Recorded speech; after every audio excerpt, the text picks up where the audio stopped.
अस्सलाम वालेकुम। Next class में भाई वेलकम है सभी का।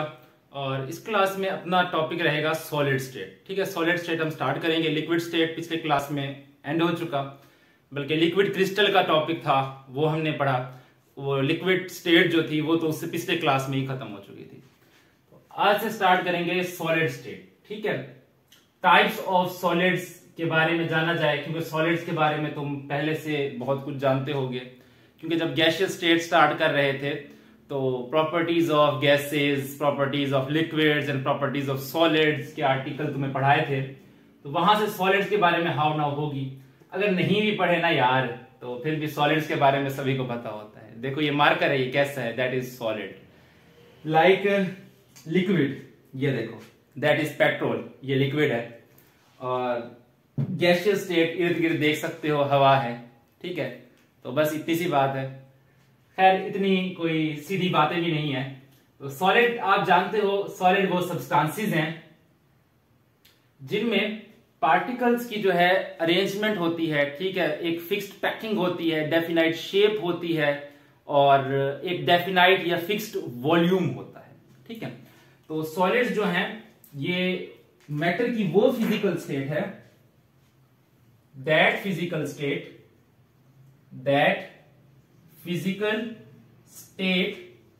of matter in which substances are rigid, non-flexible। ठीक है, फ्लेक्सिबल सॉलिड्स भी होते हैं। खैर चलो फिलहाल रिजिड का वर्ड जो है ये ज्यादा जो है मुनासिब है। ठीक है, the physical state of matter in which substances are rigid, closely packed atoms and incompressible, having fixed shape and volume। ये मैटर की वो फिजिकल स्टेट है जिसमें जो सब्सटेंसेस होते हैं वो रिजिड होते हैं, उनके एटम्स जो है क्लोजली पैक्ड होते हैं और उनकी शेप जो है फिक्स्ड होती है, उनका वॉल्यूम जो है वो भी फिक्स्ड होता है। ठीक है, सॉलिड्स की कुछ प्रॉपर्टीज मैंने पढ़ाई थी। सबसे पहला इनकी शेप, कि इनकी शेप फिक्स होती है, शेप, और इनका वॉल्यूम भी इनका जो है वो फिक्स होता है, वॉल्यूम भी इनका फिक्स होता है। ठीक है, दूसरी इनकी रिजिडिटी पढ़ाई थी। ठीक है, रिजिडिटी कि ये काफी रिजिड होते हैं। नंबर 3 डेंसिटी पढ़ाई थी इनकी, कि इनकी डेंसिटी लिक्विड्स और गैसेस के मुकाबले में काफी ज्यादा होती है, हाई डेंसिटी होती है। इसके अलावा इनकी इंटरमोलिकुलर फोर्सेस, के सॉलिड मॉलिक्यूल्स में स्ट्रॉन्ग सॉलिड के जो सब्सटेंसेस होते हैं उनमें स्ट्रॉन्ग इंटरमोलिकुलर फोर्सेस होती हैं एटम्स के बीच में। ठीक है, इसी तरीके से बताया था कि ये इनकम्प्रेसिबल होते हैं। ठीक है, इनकम्प्रेसिबल। और नंबर 6 ये बात की थी हमने कि स्पेसिस बिटवीन एटम्स, तो एटम्स ये सबसे कम होती हैं। गैसेस में सबसे ज्यादा, लिक्विड में उससे कम, और सॉलिड में जो स्पेसिस बिटवीन एटम होती हैं वो सबसे कम होती हैं, क्योंकि इनमें इंटरमोलिकुलर फोर्सेस काफी स्ट्रांग होती हैं, जिसकी वजह से एटम्स या मॉलिक्यूल्स या आयंस करीब करीब आ जाते हैं, वॉल्यूम भी कम हो जाता है, डेंसिटी भी बढ़ जाती है। अच्छा, इसके अलावा इनकी एनर्जी के हवाले से बात की थी कि सॉलिड स्टेट वो स्टेट है जिसकी एनर्जी सबसे कम होती है। सबसे ज्यादा एनर्जी प्लाज्मा की होती है, फिर गैस की, फिर लिक्विड की, और फिर एट द एंड सॉलिड की। और सॉलिड के पास सिर्फ और सिर्फ वाइब्रेशनल काइनेटिक एनर्जी होती है। ठीक है, इसके जो एटम्स होते हैं अपनी जगह पर फिक्स्ड होते हैं और वो सिर्फ अपनी जगह पर वाइब्रेट करते रहते हैं। तो the energy that is possessed by vibration is called vibrational kinetic energy. इनके एटम्स के पास वाइब्रेशनल काइनेटिक एनर्जी होती है। इनमें डिफ्यूजन का जो प्रोसेस है, इफ्यूजन तो होती नहीं है, डिफ्यूजन बहुत स्लो रहती है इनमें। इवेपोरेशन जैसी चीजें भी इनमें देखने को कम ही मिलती हैं। ठीक है, कुछ सॉलिड सब्लाइमेबल हो सकते हैं, ज्यादा से ज्यादा ये चीजें हमें देखने को मिल सकती हैं। तो ये कुछ प्रॉपर्टीज थी सॉलिड्स की जो मैंने जल्दी से रिवाइज करवा दी ताकि आपको याद आ जाए।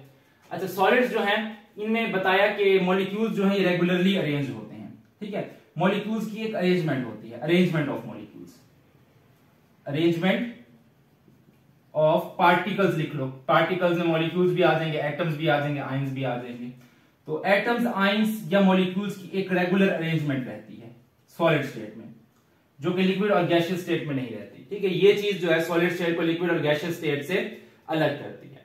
तो इस अरेंजमेंट की बेसिस पर सॉलिड्स की जो क्लासिफिकेशन है वो दो क्लासेस में की गई है। नंबर 1 आर एमॉर्फस सॉलिड और number 2 are crystalline solid. Amorphous solids जो हैं, एमॉर्फस, इनमें जो अरेंजमेंट होती है ये नॉट रेगुलर 3D अरेंजमेंट। इनमें जो अरेंजमेंट होती है वो ज्यादा रेगुलर नहीं होती, कहीं कहीं हमें अरेंजमेंट देखने को मिल सकती है, लेकिन जो पूरा सॉलिड का जो पीस है उसमें ऐसा हो कि हर जगह एक स्पेसिफिक अरेंजमेंट ही चल रही हो, ऐसा पॉसिबल नहीं है। वो एमॉर्फस के केस में पॉसिबल नहीं है। जबकि जो क्रिस्टलाइन है, क्रिस्टलाइन सॉलिड्स, इनमें regular 3 dimensional arrangement of particles होती है, अरेंजमेंट ऑफ पार्टिकल्स होती है। ठीक है, इसके जो एटम्स, आइंस या मॉलिक्यूल्स हैं वो रेगुलरली अरेंज होते हैं। ठीक है, यानी देखो जैसे ये रेगुलर अरेंजमेंट है, इसके ऊपर भी एटम्स होंगे, इसके पीछे भी एटम होंगे, और हर जगह जो है इसी तरह की आपको अरेंजमेंट देखने को मिलेगी। हर जगह जो है आपको इसी एक ही तरह की अरेंजमेंट देखने को मिलेगी। जबकि एमॉर्फस में सॉलिड स्टेट तो होती है, ठीक है, जैसे मानो ये है, लेकिन जो मॉलिक्यूल्स हैं वो इरेगुलरली अरेंज होते हैं काफी। ये देखो ऐसे, ठीक है, इस तरीके से जो मॉलिक्यूल्स हैं वो इरेगुलरली अरेंज होते हैं काफी। तो यहां पर देखो आपको एक अरेंजमेंट नजर आ रही है, ठीक है, और एटम्स जो हैं या मॉलिक्यूल्स काफी करीब करीब है, करीब करीब तो यहां भी हैं, ठीक है, लेकिन यहां पर देखो आपको कोई खास अरेंजमेंट जो है वो दिखाई नहीं पड़ रही, खास अरेंजमेंट जो है दिखाई नहीं पड़ रही। कहीं पर जो है स्पेस थोड़ी सी ज्यादा है एटम्स के बीच में, कहीं पर कम है काफी। यहां पर देखो हर जगह से इक्वल स्पेस है, हर जगह से इक्वल स्पेस है। तो ये ऐसी जो अरेंजमेंट है ये क्रिस्टलाइन सॉलिड्स में पाई जाती है, और ऐसी जो बेतरतीब बेढंगी सी अरेंजमेंट है वो एमॉर्फस सॉलिड्स में पाई जाती है। आपने बायोलॉजी की एक ब्रांच पढ़ी होगी मॉर्फोलॉजी। मॉर्फोलॉजी जो एक्सटर्नल जो है लिविंग ऑर्गेनिजम्स की एक्सटर्नल या क्या कहते हैं बाहर की जो जिस्मानी खदोखाल होते हैं उनके बारे में स्टडी करती है। ठीक है, तो एमॉर्फस होता है फॉर्म्स की स्टडी, ठीक है, फॉर्म या शेप की स्टडी। मॉर्फ का मतलब होता है फॉर्म या शेप, ठीक है, जिस तरह मॉर्फोलॉजी बायोलॉजी की ब्रांच है, external studies of living organism, ठीक है, उनके जिस्मानी खदोखाल की स्टडी, वो होती है मॉर्फोलॉजी। तो मॉर्फ का जो मतलब होता है ना वो फॉर्म होता है, फॉर्म और शेप, फॉर्म और शेप। और ए का जो मतलब होता है वो होता है नॉट। तो they have no form no shape, no form no shape, ठीक है, क्यों? क्योंकि इनमें रेगुलर 3 डायमेंशनल अरेंजमेंट नहीं होती। ठीक है, आल्दो इनका वॉल्यूम फिक्स होता है, इनकी शेप भी चलो काफी हद तक सही रहती है, लेकिन इनमें जो अरेंजमेंट है इसके अंदर अगर घुस करके देखा जाए तो इनकी जो अरेंजमेंट है वो जो है ऐसे 3 डायमेंशनल अरेंजमेंट रेगुलर नहीं होगी, बेतरतीब से अरेंजमेंट होगी। जबकि क्रिस्टलाइन में ऐसे अच्छी सी बढ़िया सी अरेंजमेंट रहती है। ठीक है, तो क्योंकि इनमें अरेंजमेंट ऑफ पार्टिकल्स जरा अच्छे से होती है क्रिस्टलाइन सॉलिड्स में, जिसकी वजह से इनका जो मेल्टिंग और बॉइलिंग पॉइंट है वो भी फिक्स्ड रहता है। Melting and boiling point fixed and sharp. ठीक है, शार्प बॉइलिंग पॉइंट का मतलब जैसे NaCl है, NaCl डायरेक्ट 808 डिग्री सेल्सियस पर मेल्ट कर जाता है। सोडियम मेटल है Na सोडियम मेटल, ये 98 डिग्री सेल्सियस पर मेल्ट कर जाता है। जैसे ही 98 डिग्री सेल्सियस आता है ये मेल्ट होना स्टार्ट हो गया। NaCl 801 डिग्री सेल्सियस पर मेल्ट होना स्टार्ट हो गया। ठीक है ना। और जबकि जो एमॉर्फस सॉलिड है इनका, क्योंकि आप देख रहे हो इनमें रेगुलर अरेंजमेंट नहीं होती, कहीं पर स्पेसेस ज्यादा है, कहीं पर कम है, कहीं पर बहुत ज्यादा करीब है मॉलिक्यूल, कहीं पर काफी दूर है, तो जिसकी वजह से इनका जो मेल्टिंग और बॉइलिंग पॉइंट है वो फिक्स्ड या शार्प नहीं होता। तो melting and boiling point not fixed और शार्प। इनकी कोई एग्जैक्ट वैल्यूज मेल्टिंग और बॉइलिंग पॉइंट्स की हम नहीं बता सकते। मेल्टिंग पॉइंट की जितनी वैल्यूज आपकी किताब में लिख रखी हैं वो क्रिस्टलाइन सॉलिड्स के लिए ही होती हैं। ठीक है, एमॉर्फस सॉलिड के लिए मेल्टिंग बॉइलिंग पॉइंट को हम फिक्स नहीं कर सकते। ठीक है, ये कभी ज्यादा पर जाकर के जो है बॉयल करते हैं, कभी कम टेम्परेचर पर बॉयल करने लगते हैं। ये इस बात पर डिपेंड करता है कि जो मेटल का पीस हमने लिया है उसमें जो है पैकिंग जो है वो कैसी है, किस हिसाब से है। यानी कभी जो आप गिलास लोगे वो जो है जल्दी जो है क्या कहते हैं मेल्ट हो जाएगा, कभी कोई गिलास जो है वो हाई टेम्परेचर पर जाकर के मेल्ट होगा। इसी तरीके से प्लास्टिक या रबर है या ग्लू है, कभी वो जल्दी बॉयल होने लगेगी, कभी वो देर से बॉयल होगी, क्योंकि वो क्या है, वो एमॉर्फस है। एमॉर्फस की जो एग्जांपल्स आपने याद रखनी है, प्लास्टिक है, रबर है, ग्लू है, ग्लास है। ठीक है, और इनके एमॉर्फस में जो फोर्सेस होती हैं एमोर्फस सॉलिड्स में जो फोर्सेज होती हैं वो भी इतनी स्ट्रांग नहीं होती, ठीक है। तो not as strong forces as in crystalline solids. तो क्रिस्टलाइन सॉलिड्स की तरह ऑल्दो लिक्विड्स और गैसेस के मुकाबले में जो है स्ट्रांग फोर्सेज होती हैं, लेकिन क्रिस्टलाइन सॉलिड्स के कंपैरिजन में अगर देखा जाए तो एमोर्फस में इतनी स्ट्रांग फोर्सेज नहीं होती जितनी क्रिस्टलाइन सॉलिड्स में होती हैं, ठीक है। एमोर्फस सॉलिड्स में इनकी कोई एग्जांपल देख लो एमोर्फस सॉलिड्स की, जैसे NaCl है, सोडियम मेटल है, ये एग्जांपल ये समझ लो। ये जैसे डायमंड है, डायमंड भी एक क्रिस्टलाइन सॉलिड है, डायमंड, ठीक है। तो इनमें जो है जो क्रिस्टलाइन सॉलिड्स होते हैं इनमें स्ट्रांग कोहेसिव फोर्सेज होती हैं, स्ट्रांग कोहेसिव फोर्सेज होती हैं। कोहेसिव फोर्सेज वो फोर्सेज होती हैं जो सेम टाइप ऑफ पार्टिकल्स के बीच में हो, सेम टाइप ऑफ पार्टिकल्स के बीच में। यानी जैसे सोडियम मेटल है, इसमें सारे sodium sodium sodium sodium sodium के एटम होंगे ना, तो सोडियम सोडियम के बीच में जो है अट्रैक्शन रहेगी। डायमंड है, डायमंड में सभी कार्बन होंगे तो कार्बन कार्बन के बीच में अट्रैक्शन रहेगी, तो ये कोहेसिव फोर्सेज हैं। इसी तरीके से NaCl है, NaCl में सिर्फ Na और Cl ही होंगे, इसके अलावा कोई तीसरी चीज नहीं होगी। तो Na और Cl के बीच में कोहेसिव फोर्सेज होगी, ठीक है, सेम टाइप ऑफ पार्टिकल के बीच में। तो एक ही तरह के पार्टिकल रहेंगे, आयंस है ना दोनों, Na पॉजिटिव और Cl माइनस, आयंस है ना, तो एक ही तरह के हैं, ऑल्दो पॉजिटिव और नेगेटिव है, तो अट्रैक्शन के लिए तो ऑपोजिट चार्ज होना चाहिए। तो कोहेसिव फोर्सेज चार तरह की हो सकती हैं। कोहेसिव फोर्सेज या आयनिक बॉन्ड हो सकता है, आयनिक बॉन्ड हो सकता है, या कोवेलेंट बॉन्ड हो सकता है, कोवेलेंट बॉन्ड हो सकता है, या जो है मेटेलिक बॉन्ड हो सकता है, मेटेलिक बॉन्ड हो सकता है, या जो है इंटरमोलिकुलर फोर्सेज भी कभी कभार, इंटरमोलिकुलर फोर्सेज, ठीक है, इंटरमोलिकुलर फोर्सेज। मिसाल के तौर पर आइस है, आइस के मॉलिक्यूल्स जो है, आइस जो है वो भी क्रिस्टलाइन सॉलिड है, उसके मॉलिक्यूल्स के बीच में हाइड्रोजन बॉन्डिंग होती है, और हाइड्रोजन बॉन्डिंग इंटरमोलिकुलर फोर्सेज है। तो क्योंकि आइस के मॉलिक्यूल्स के बीच में रहेंगे तो कोहेसिव फोर्सेज। एक और फोर्सेज होती है एडहेसिव फोर्सेज। एडहेसिव का मतलब होता है चिपकने वाली फोर्सेज। जैसे मिसाल के तौर पर बारिशों में कीचड़ हो जाती है, तो तुम टायर चलाते हो, बाइक चलाते हो, तो जो कीचड़ है वो जाकर के टायर से चिपक जाती है। टायर रबर का बना होता है और जो कीचड़ है वो उसमें मिट्टी होती है, सैंड होती है, तो उनमें वो जो आपस में चिपक जाते हैं, मिट्टी जाकर के टायर से चिपक जाती है, वो एडहेसिव फोर्सेज की वजह से होती है, एडहेशन होती है, वो चिपकना होता है, ठीक है ना। तो एमोर्फस और क्रिस्टलाइन में डिफरेंस पूछेगा बाय नेम शॉर्ट क्वेश्चन के, what is difference between amorphous and crystalline solids. तो आप बताओगे कि amorphous are shapeless while crystalline have proper 3 dimensional shape. फिर आप डेफिनेशन दोगे। दूसरा पॉइंट बताओगे कि amorphous solids are those solid in which there is no definite 3 dimensional arrangement of particles, while crystalline solids are those in which particles have regular 3-dimensional arrangement.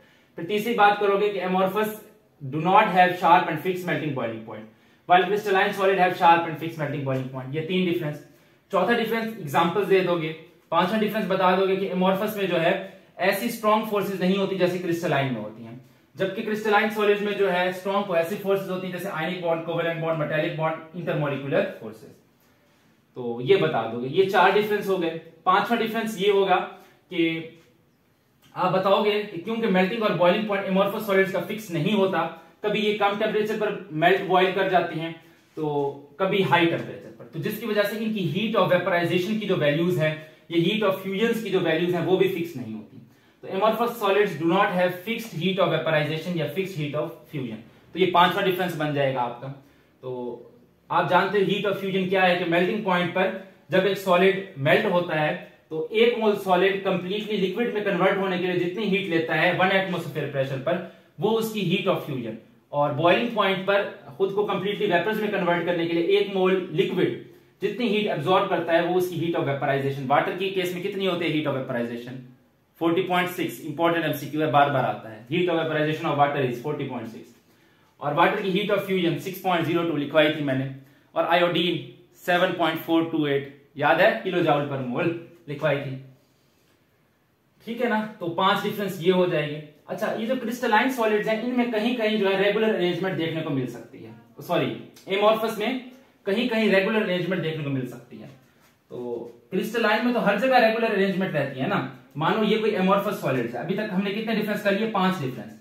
ये मानो ये कोई एमोर्फस सॉलिड है, ठीक है, इसमें ये जो है पार्टिकल्स जो है ये ऐसे अरेंज है, ठीक है, ये अमोर्फस सॉलिड्स हैं। इसमें ये देखो ये पार्टिकल ऐसे बेढंगे तरीके से अरेंज हैं।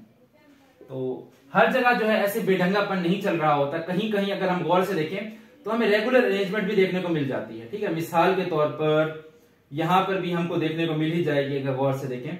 यहां पर देखो, ये देखो, ये देखो, ये जो ये पार्टिकल है, ये 4 पार्टिकल, ये देखो इनकी रेगुलर अरेंजमेंट दिखाई पड़ रही है। इसी तरीके से ये जो पार्टिकल्स हैं, ये 4 पार्टिकल्स, एक ये, एक ये, एक ये और एक ये, इन चारों की भी आपस में थोड़ी सी रेगुलर अरेंजमेंट है।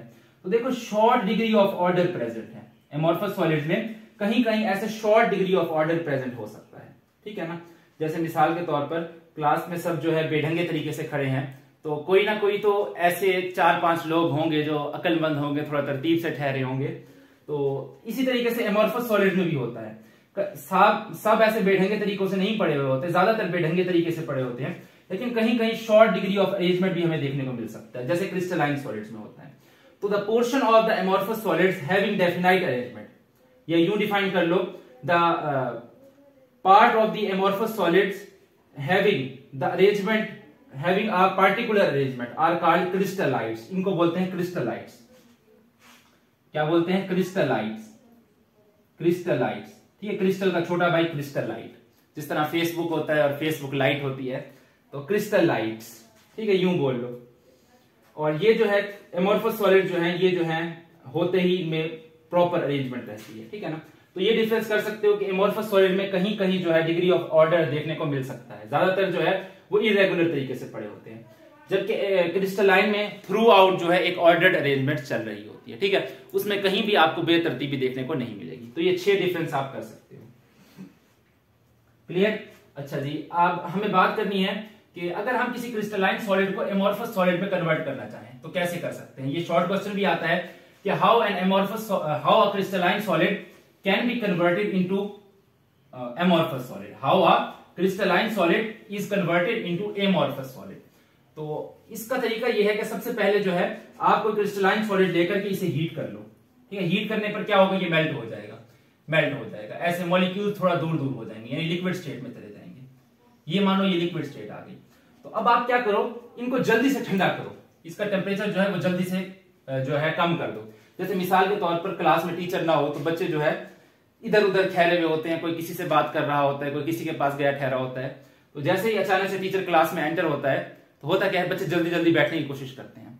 तो इसी दौरान होता क्या है कि कुर्सियां भी थोड़ी टेढ़ी मेढ़ी हो जाती हैं। ठीक है, ये जो कुर्सियां प्रॉपर रोज में लगी हुई थी वो भी थोड़ी इधर उधर हो जाती हैं, तो जिसकी वजह से अरेंजमेंट जो है खराब हो जाती है। अचानक से टीचर एंटर हुआ और अचानक से जो है बच्चों ने बैठने की कोशिश की, तो इस धक्का मुक्की में जो है कुर्सियां थोड़ी इधर उधर हो गई, तो ये अरेंजमेंट थोड़ी सी खराब हो गई। तो जैसे ही आप इनको हीट करोगे तो इनके मॉलिक्यूल्स दूर दूर हो जाएंगे और फिर अचानक से ठंडा करोगे। ठीक है, डिक्रीज टेम्परेचर सडनली, तो होगा क्या, तो टेम्परेचर डिक्रीज करने पर ये जो मॉलिक्यूल हैं ये सही से अरेंज नहीं हो पाएंगे, ये मॉलिक्यूल्स जो हैं ये सही से अरेंज नहीं हो पाएंगे। जो टेम्परेचर कम करने पर इनकी काइनेटिक एनर्जी कम होगी, तो जो मॉलिक्यूल जहां होगा वो वहीं रुक जाएगा, जो मॉलिक्यूल जहां पर होगा वो वहीं पर ही रुक जाएगा, तो जिसकी वजह से एक प्रॉपर अरेंजमेंट नहीं बन पाएगी। तो एमोर्फस सॉलिड जो है क्रिस्टलाइन सॉलिड से बनाया जा सकता है। ठीक है, आपने करना क्या है, क्रिस्टलाइन सॉलिड को हीट करके लिक्विड में कन्वर्ट करना है और फिर उसको सडनली ठंडा करना है, जल्दी से ठंडा करना है। तो molecules will not find time to arrange themselves and they will give a amorphous shape and they will give a amorphous shape। तो आपसे बाय नेम शॉर्ट क्वेश्चन पूछेगा, how a crystalline solid can be converted into amorphous solid। तो आपने बताना है crystalline solid can be converted into amorphous solid by first melting them and then decreasing the temperature suddenly causes the molecules not to find enough time to arrange themselves and they arrange them in a non-regular form just like amorphous solids। In this way a crystalline solid can be converted into amorphous solid। ठीक है, ये difference भी आप लिख सकते हो amorphous और crystalline के बीच में, कि amorphous solid can be converted into crystalline solid while crystalline solid can be converted into amorphous solid while amorphous solid cannot be converted into crystalline form। ठीक है, जो खराबी एक दफा हो जाती है फिर इसको दूर करना काफी मुश्किल काम होता है। तो आप क्रिस्टलाइन सॉलिड को एमोर्फस में कन्वर्ट कर सकते हो। ठीक है, जबकि एमोर्फस अगर है तो उसको क्रिस्टलाइन सॉलिड में कन्वर्ट करना वो काफी मुश्किल काम है। ठीक है ना, तो it is difficult to convert amorphous solid into crystalline form back. तो ऐसा करने के लिए आपको स्लो कूलिंग करनी पड़ती है, जिसे अनीलिंग बोलते हैं। किताब में जो है एक फिल इन द ब्लैंक्स है कि slow cooling is called annealing, तो ये बुक पर भी डेफिनेशन लिख लो कि slow cooling is called annealing. तो करना क्या होता है, अगर आप स्लो कूलिंग करते हो, मिसाल के तौर पर क्रिस्टलाइन सॉलिड को आपने मेल्ट किया हुआ है, एनीलिंग क्या होती है, स्लो कूलिंग होती है, स्लो कूलिंग। अगर आपने क्रिस्टलाइन सॉलिड को मेल्ट किया हुआ है और उसको आहिस्ता आहिस्ता ठंडा करते हो तो इजीली जो है मॉलिक्यूल्स अरेंज हो जाते हैं। मिसाल के तौर पर बच्चों ने जो है हंगामा मचाया हुआ है क्लास में और किसी ने दूर से टीचर को आते हुए देख लिया है, तो कोई बच्चा आवाज लगा दे कि टीचर आ रहा है, तो बच्चे जो है आराम से जाकर के कुर्सियों पर बैठ जाते हैं और कोई जो है ऐसे जल्दबाजी नहीं करता, तो कुर्सियां वगैरह खराब नहीं होती क्लास की, तो जिसकी वजह से एक रेगुलर अरेंजमेंट हो जाती है। तो मॉलिक्यूल्स को भी अगर आहिस्ता आहिस्ता ठंडा करोगे तो हर कोई अपनी अपनी जगह पर चला जाएगा, लेकिन अगर जल्दी से ठंडा करोगे तो they will not find enough time to arrange themselves and due to decrease in kinetic energy suddenly they will get an amorphous shape. ठीक है, तो ये बाय नेम शॉर्ट क्वेश्चन पूछेगा, how a crystalline solid can be converted into amorphous solid. ठीक है, ये short भी पूछता है कि what is difference between amorphous and crystalline solid, और क्रिस्टलाइट भी पूछता है कि व्हाट आर क्रिस्टलाइट। तो the portion of the amorphous solid having a definite arrangement are called as crystallites. ठीक है, these are present at small places या in small spaces in an amorphous solid. ठीक है, remaining of the amorphous solid has irregular arrangement of atoms, ions और molecules। ठीक है ना, तो क्रिस्टलाइन सॉलिड्स जो हैं इनकी टाइप्स लिख ली जाएं तो क्रिस्टलाइन सॉलिड्स 4 तरह के होते हैं, आयनिक solid, covalent solid, metallic solid और मॉलिक्यूलर सॉलिड। चौथी टाइप है मॉलिक्यूलर सॉलिड। मॉलिक्यूलर सॉलिड में जो कोहेसिव फोर्सेज होती हैं वो इंटरमॉलिक्यूलर फोर्सेज होती हैं। पहली टाइप आयनिक, दूसरी कोवेलेंट, तीसरी मेटालिक, चौथी मॉलिक्यूलर सॉलिड। तो ये डिफरेंस भी आप खड़ा कर सकते हो कि जो क्रिस्टलाइन सॉलिड्स हैं वो 4 टाइप्स के होते हैं, जबकि एमॉर्फस सॉलिड की एज सच कोई क्लासिफिकेशन पॉसिबल नहीं है, no classification present as such for amorphous solid. ठीक है ना, तो इस तरीके से 7-8 डिफरेंस जो है एमॉर्फस और क्रिस्टलाइन के बना लो, क्योंकि जैसे मैंने बताया था पिछले चैप्टर में डिफ्यूजन इफ्यूजन का लॉन्ग एक दफा बोर्ड में आया था, तो हो सकता है कभी किसी का दिमाग घूमे और वो एमॉर्फस और क्रिस्टलाइन के बीच का जो फर्क है वो उठा करके लॉन्ग में दे दे। बच्चे क्या करते हैं, स्कीम करके चले जाते हैं, कहते हैं कि हम पहला और चौथा का कॉम्बिनेशन करेंगे, पहले में से न्यूमेरिकल, चौथे में से थ्योरी करेंगे। तो वो कहता है कि अच्छा हमको चकमा, वो क्या करता है कोई ऐसा टॉपिक दे देता है चौथे में से जिसमें जो है मवाद जो है कम होता है, मवाद कम होता है, जैसे ये दे दिया difference between amorphous and crystalline. तो वो कहता है कि बच्चे को जो है ना थोड़ा रगड़ा लगाओ कि इसने ना बाकी चैप्टर किए हुए नहीं होंगे, इसका नंबर कटवाओ। तो तुमने क्या करना है, जो चैप्टर भी तैयार करो उसे बहुत अच्छे से तैयार करना है, उसमें से अनएक्सपेक्टेड क्वेश्चंस भी देख लेने हैं ताकि अगर वो भी आए तो वो भी तुम कर सको। ठीक है ना, तो ये शॉर्ट में भी आता है, लॉन्ग में आ जाए तो 7-8 डिफरेंस तुम्हें बनवा दिए, वो कर लेना। पहले बता देना कि इनकी कोई शेप नहीं होती, दे आर डेफिनाइट शेप, फिर डेफिनेशन दे देना दोनों की, फिर बता देना fix and sharp melting point, इनमें fix and sharp melting boiling point नहीं होता है एमॉर्फस में, क्रिस्टलाइन में होता है। इनमें डेफिनाइट हीट ऑफ फ्यूजन या वेपराइजेशन नहीं होती, क्रिस्टलाइन में डेफिनाइट हीट ऑफ फ्यूजन और हीट ऑफ वेपराइजेशन होती है। ठीक है, एमॉर्फस में not as strong forces as in crystalline, और इनमें बता दें कि स्ट्रॉन्ग कोहेसिव फोर्सेज होते हैं जैसे ionic bond, covalent bond, metallic, intermolecular forces. अच्छा, और बता देना कि एमॉर्फस सॉलिड्स में कहीं कहीं जो है रेगुलर अरेंजमेंट देखने को मिलती है, जबकि जिन्हें क्रिस्टलाइट्स बोलते हैं, जबकि क्रिस्टलाइन सॉलिड्स में कहीं भी बेढंगी अरेंजमेंट देखने को नहीं मिलती। टोटल जो है एक अच्छा डिग्री ऑफ ऑर्डर हमें देखने को नजर आता है। इसके अलावा बताना कि एमॉर्फस सॉलिड्स को क्रिस्टलाइन सॉलिड से बनाया जा सकता है, यानी क्रिस्टलाइन सॉलिड को एमॉर्फस सॉलिड में कन्वर्ट किया जा सकता है। पूरा मैकेनिज्म बयान कर देना, पहले लिक्विड में कन्वर्ट करो, जल्दी से ठंडा करो, molecule will not find time to arrange themselves and amorphous form will result. तो यहाँ ये लिख देना कि क्रिस्टलाइन सॉलिड को एमॉर्फस में कन्वर्ट किया जा सकता है, और यहाँ लिख देना कि it is not easy to convert amorphous solid to crystalline solid, ये बात कर देना। ठीक है, और फिर बता देना कि amorphous solid have no classification further as such, while crystalline solids can be divided into ionic solids, covalent solid, metallic solid and molecular solid। और एंड में जो है एग्जांपल दे देना एमॉर्फस की, प्लास्टिक, रबर, ग्लू, ग्लास, और cohesive इनमें crystalline में NaCl, sodium metal, diamond या आइस या आयोडीन। तो ये एग्जांपल जो है आप कोट कर सकते हो। So that was all about today class। इंशाल्लाह अगली क्लास में मुलाकात होगी with properties of crystalline solid. तब तक के लिए अल्लाह हाफिज।